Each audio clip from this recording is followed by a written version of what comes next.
22-26 వార్డుల్లో ఎన్టీఆర్ భరోసా ఫంక్షన్ పంపిణీ చేసిన ఎమ్మెల్యే బొమ్మిడి నాయకర్. ఈ సందర్భంగా శాసనసభ్యులు బొమ్మిడి నాయకర్ మాట్లాడుతూ మాటకు కట్టుబడి పెంచిన ఫంక్షన్లను అందజేస్తున్న ఘనత ముఖ్యమంత్రి నారా చంద్రబాబు నాయుడుదేనన్నారు. ప్రజలతో కలిసి పండగ వాతావరణంలో ఫంక్షన్లు పంపిణీ చేస్తున్నప్పుడు ఫంక్షన్ లబ్ధిదారుల కళ్లలో ఆనందం, కూటమి ప్రభుత్వంపై విశ్వాసం కనపడుతుందన్నారు.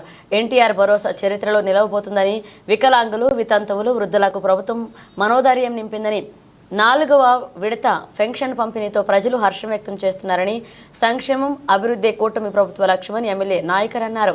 మున్సిపల్ కమిషనర్ ఎం అంజయ్య మరియు నరసాపురం నియోజకవర్గ జనసేన, టీడీపీ, బీజేపీ నాయకులు, జన సైనికులు, వీర మహిళలు పాల్గొన్నారు.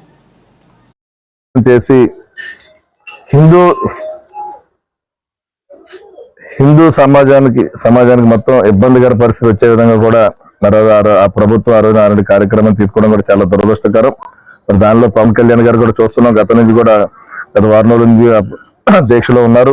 మరి ఆయన కూడా 3వ తారీఖున దీక్ష విరమింపు కార్యక్రమం కూడా తిరుపతిలో ఏర్పాటు చేయడం జరిగింది. మరి ఆయన కూడా నేరుగా తిరుపతి పాదయాత్ర చేసుకుంటూ వెళ్తున్నారు పవన్ కళ్యాణ్ గారు.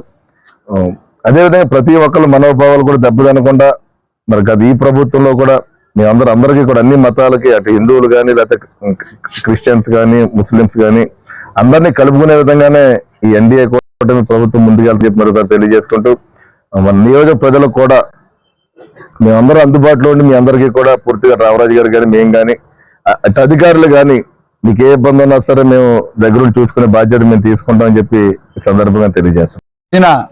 పెన్షన్ల పంపిణీ కార్యక్రమం ఒక పండుగ వాతావరణంలో జరుగుతూ ఉంది.